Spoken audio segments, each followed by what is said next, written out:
welcome to Infinity Genealogy.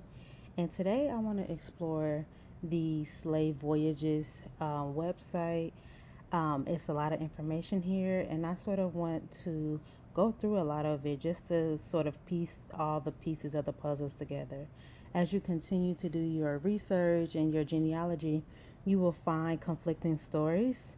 And I'm one of those people where multiple things can be true at once. It's not always one or the other for me. And I think that that's the beauty of history. And it's also the reality of it. Sometimes um, there are some negative and challenging parts of conducting familiar research. One of them being that a lot of our records have been burned intentionally or not intentionally. And so when we look at these records, I hope that again they put some of the pieces together and help us understand the timelines and help us fill in some of the blanks. Again, I know this is not an all inclusive. This is not the story for every Black American. It is not even my own story, but however, I am open to the fact that I may have some ancestors who came over via the slave trade. So let's get into it. So here's the homepage, and we're going to start here um, just looking at the homepage. So I think that it's interesting that we have the transatlantic slave trade and the intra-American slave trade. Um, I have heard of the intra-American slave trade, but I didn't. I know a lot of people have not, and even the concept that um, the slave trade happened within the U.S. Um, is not one that is popular. So already we're learning more about it.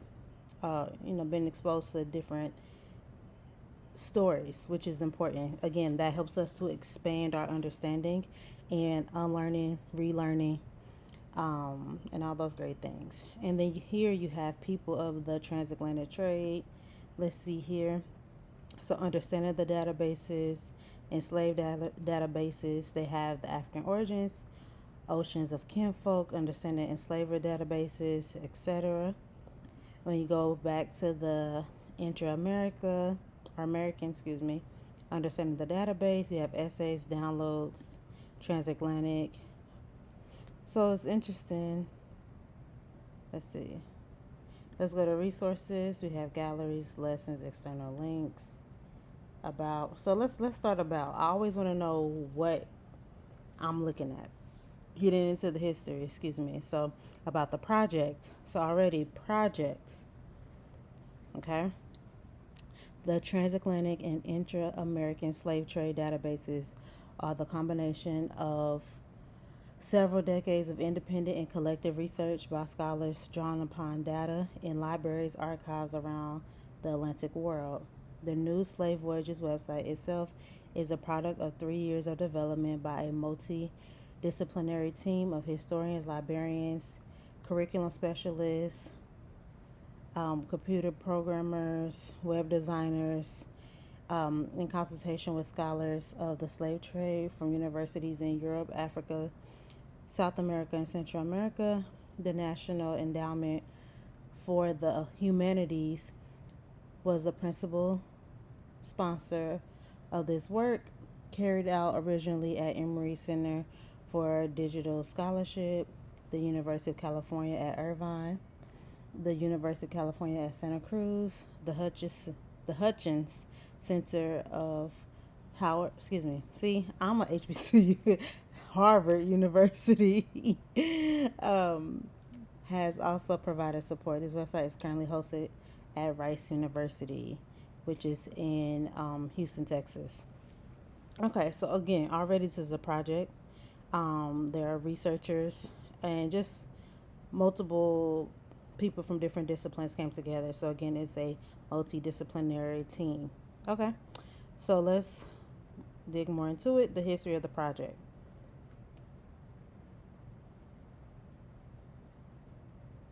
So just understanding from the late 60s, Klein and other scholars began to collect archival data on slave trade and voyages from unpublished sources and to code them into a machine readable format In the 1970s and 80s, scholars created a number of slave ship data sets, several of which the current authors choose to recode from the primary sources rather than integrate the data sets of those scholars into present data sets. Okay, so this is how we know the data is being not necessarily manipulated, but in a sense it is.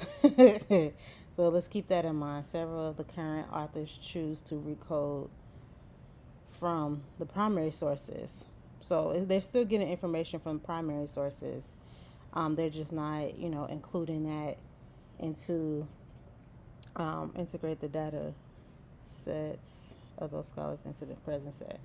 Right. Okay. So by the late 1980s, there were records of approximately 11,000 individual slave, basically voyages. Okay. So this is also important to remember. In 16 different or separate databases, not all were transatlantic, nor, as it turned out, slave voyages. So this is also important. So yes, here's these different voyages, but they're not all from the transatlantic slave trade or actual slave voyages. And of course, some sets overlap others. Several listings of voyages extract from more than one source have appeared in hard copy form, notably 3 volumes of Voyages from French Ports published by Jean and Serge and a few other folks. Um, Authored by David Richardson. The basis for each data set was usually the records of a specific European nation or the particular port where slaving voyages originated. So here we're talking about European nations. So does that mean some of the slave voyages came from Europe? Question mark. With the information available reflecting the nature of the records that have survived rather than the structure of the voyage itself. Scholars of the slave trade spent the first quarter century of the computer era working largely in isolation, each using only one source only, as well as a separate format. Right. Okay. The idea of creating a single multi source. So, just so y'all know, this is going to be a multi part video because it's so much information on here, and I'm trying to really read it to understand what's being said because that's the best way. Okay.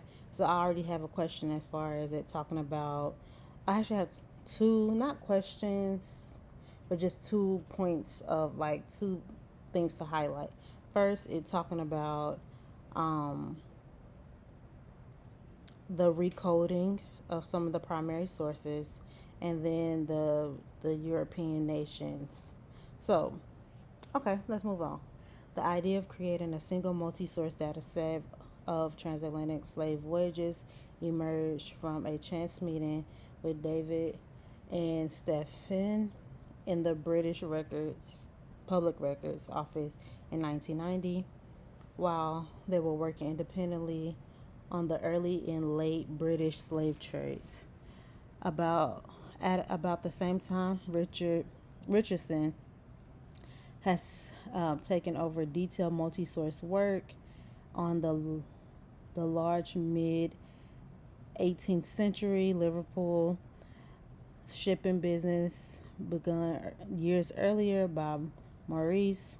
All of this work together with the Bristol volumes that Richard had already published made it seem feasible to integrate the records from the very large British slave trade for the first time. And beyond that, given the available Dutch, French, and Portuguese data to collect a single data set from the slave trade as a whole.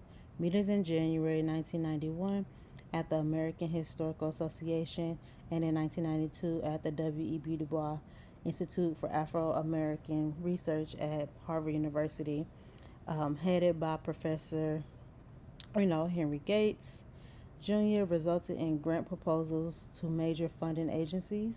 And in July 1993, the project received funding from the National Endowment for the Humanities with supplementary um, support coming from the Mellon Foundation. Okay, so rewind. All right. So one thing I do want to note here too is that, of course, the European countries had to keep records because this is still like their business, right? Um, so even if those records were coming from those European countries, that doesn't necessarily mean that they're talking about slave trades within their countries or their countries coming to the United States. It could also mean, again, multiple things can be true at once. It could also mean just them keeping records of what they're doing. All right. All right. So let me just skim through the rest and just read some of the highlighted parts. Okay, by the end of the project, let's see. More people are participating. The first was standardizing the existing data. Perfect. The second task was, just putting the sets together. Convert a single source data into a multi-source equivalent. And about half of the 27,233 voyage records subsequently published on the 1999 CD-ROM. Okay, so now Slave Voyages is a project of a further great surge of information on the slave trade that happened that has happened since 1999. Latin American slavery expeditions were seriously underrepresented, okay, in the CD-ROM. So between 2001 and 2005, a major research initiative was taken in Portuguese and Spanish language archives around the Atlantic basins to address this deficiency. 3 years of funding for this work came from the Arts and Humanities Research Board of the United Kingdom and was administered through the University of Hull with David Richardson and the other David as the principal investigator, so as the PIs. Okay, Manolo anchored the work in Rio de Janeiro. Okay, so there's a lot of places happening in other European archives. The major documentary collections explored in this period were in archives, okay, at the same places. Even Bahia, which is in Brazil, um, you know, Lisbon, Havana, and Cuba, Madrid, Amsterdam, Copenhagen, London. Copenhagen is in Denmark. So yeah, so you have a variety in South America and then in Europe. But while this was happening, scholars unconnected with the project continued to give generously of their time and the archival data that themselves had collected. While the range and depth of the work completed before the year 2000 was impressive, the size and scope of this post 1999 research effort can be gauged by the fact that no less than 60% of the voyages in the transatlantic slave trade database contain information unavailable in 1999. Wow, okay. As the core data set expanded and called on greater varieties of sources, the problem of double counting grew even larger and more complicated.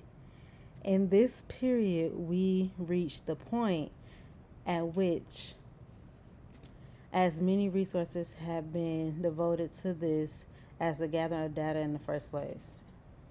Okay, so of course they had new information, new research that they did not have in 1999, and because of that, it was just too much data. It's too much information, and sometimes they double counted um, some information. So keep this in mind. This is why I wanted to go in depth and read the history behind, learn about it, because this can help answer some of the questions that we may have when we continue to explore. Okay? All right, the construction of the present open access website, Slave Voyages, was made possible by yet a third major award in 2006. This one launched from Emory University. Once more, the National Endowment for the Humanities was the source, but supplementary funding came from the W.E.B. Du Bois Institute for Afro American Research at Harvard University. While the research work continued during the 2 year period of these grants, the thrust of the effort shifted to presentation. The project team developed sophisticated search interfaces for three different kinds of data, as well as estimates of the size and directions of the trade. Estimates, keyword. Let's highlight estimates. The website will provide a range of material for educators, including lesson plans and maps. Um, Perhaps more important, the new site will provide an opportunity for research everywhere to continue to contribute their discoveries and correct errors in the data that they might find. Okay, so here again, the data is not perfect, and researchers have the opportunity to share whatever they find and have. After a peer review process of any new data or corrections are added the core database at 3 year intervals. It is difficult to think that any international project of preserving and reconstructing history, which has depended more on collaboration than slave voyages has. So already here it's saying that we don't have everything.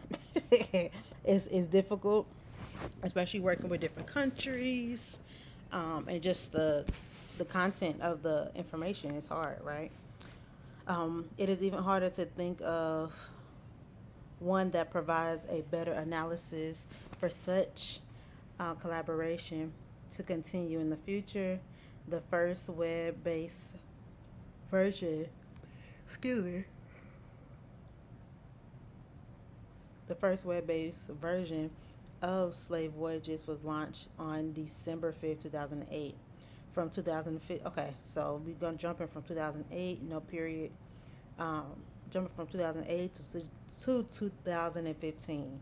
So that is a 7 year difference. Okay. And so from 2015 to 2018, the site was completely recoded, and its user, interfaces modernized with the aid of two further NEH grants, one to Emory and one jointly to the University of California, Santa Cruz and the University of California, Irvine. The UC Santa Cruz and Irvine funding made it possible made possible the most important innovation on the site since 2008 in the form of a new user interface and a new database devoted to the intra-American slave trade. So this is a new word within the last 10 years almost, right? This is more fully described on its own page. In addition, new funding from Emory University, Hutchins Center at Harvard, and the Casa de Foundation made possible two new animation features as well as Spanish and Portuguese translations of the complete site. So I'm guessing here is all of the researchers who are among some of the major contributors from data collected from their own research. All right, so here's the history of the project. I do think that it's interesting that a lot of present day researchers are not, presumably, I don't know all these people, but they're not always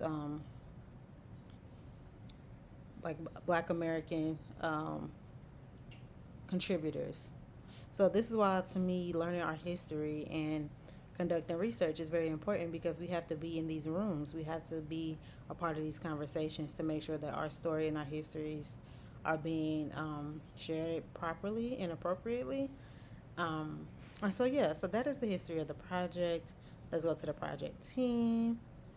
We have all that information. So, we have the committee, the steering committee, the operational committee, the host, again, Rice University, contributors of data. So hopefully one day, more of us, okay, more of us will contribute. It looks like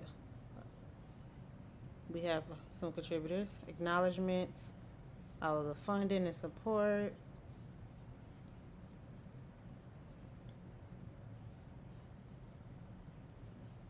Perfect. Okay, the African Origins Project. All right, so January 20, I keep saying 20, 2009, the directors of the project to create Voyages transatlantic slave trade database began the African Origins Project, a scholar public collaborative endeavor to trace the geographic origins of African transported in the transatlantic slave trade. African Origins seeks to help of members of the African diaspora, Africans and scholars and others to identify the likely origins of these liberated Africans and thus begin to trace the migration stories of other Africans transported across the Atlantic during the 19th century suppression of the slave trade. Those with knowledge of African languages, cultural naming practices, and ethnic groups will assist in identifying these African origins by drawing on their own expertise to identify the likely ethno linguistic origin of an individual's name.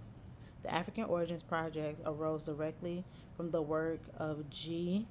and David, who in 2002 used audio recordings of names found in courts of mixed commission records in Havana,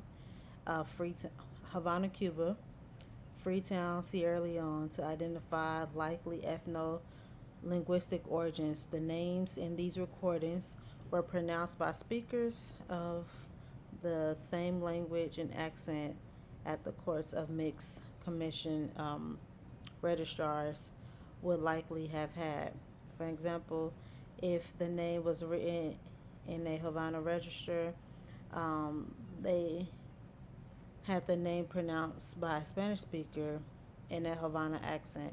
This helped connect the sounds of the name to its spelling and thus enable a more accurate assessment of the name's possible ethnic origins that provide excuse me than provided by the written counterpart alone. Okay, I do like that they do that because sometimes, a lot of times, a more melanated people, we are primarily based in oral tradition. And although that's not true because a lot of our ancestors left stones and different writing and, um, all those things as well, I do think the oral part is significant and very important because in this case, it really does help you hear the similarities. You can see it on paper. When, just like any word, sometimes you sound it out and it may not be pronounced phonetically as our brains want us to do. So I do like that part.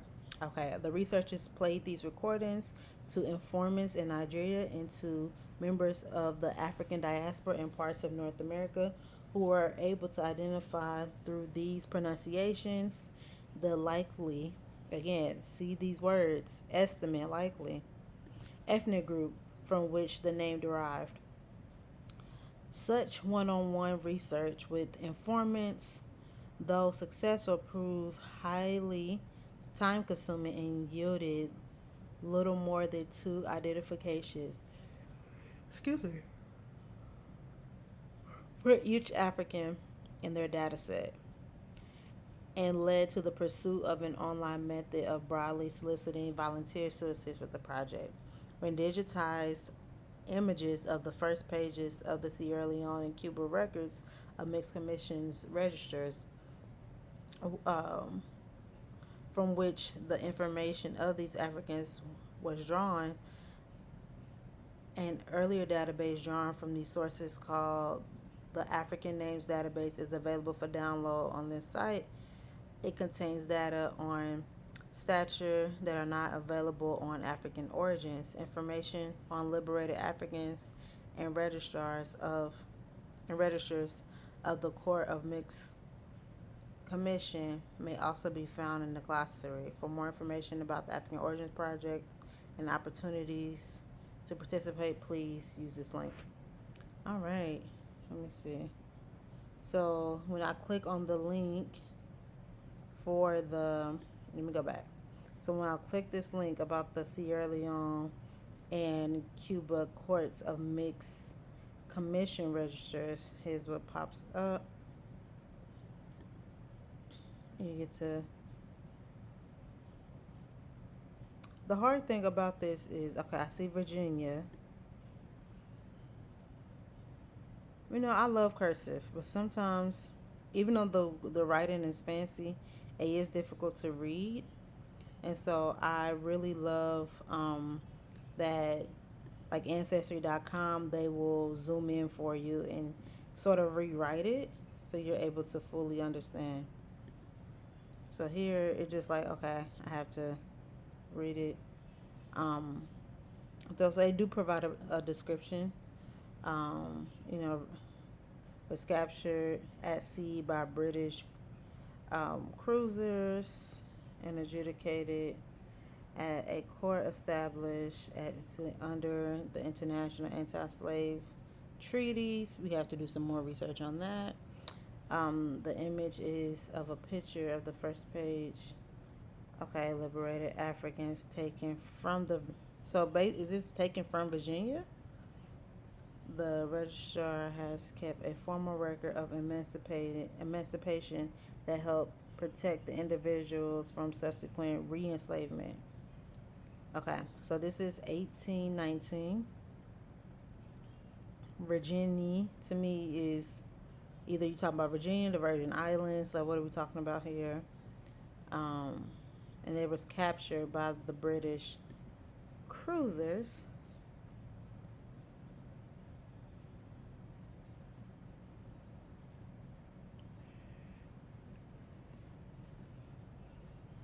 Okay, so you have liberated Africans taken from this location, which we have to do. What is. So I always like to do a Google search and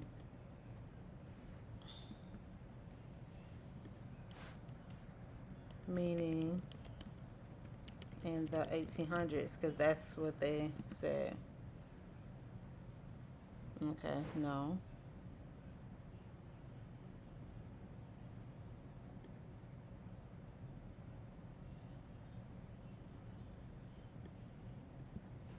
Location. Yeah. So Virginia pops up.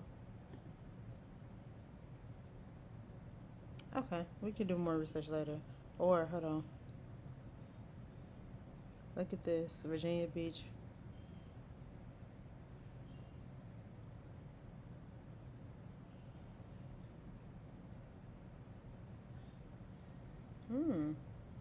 Okay, so now I have questions. So again, taken from Virginia. So these liberated Africans were taken from Virginia. Okay, so let's move on. Questions. Okay, why can't I just go to the next page? Oh, yes, I saw it. So here's more. This is Esperanza, because the first one was Virginia. So then we had Esperanza.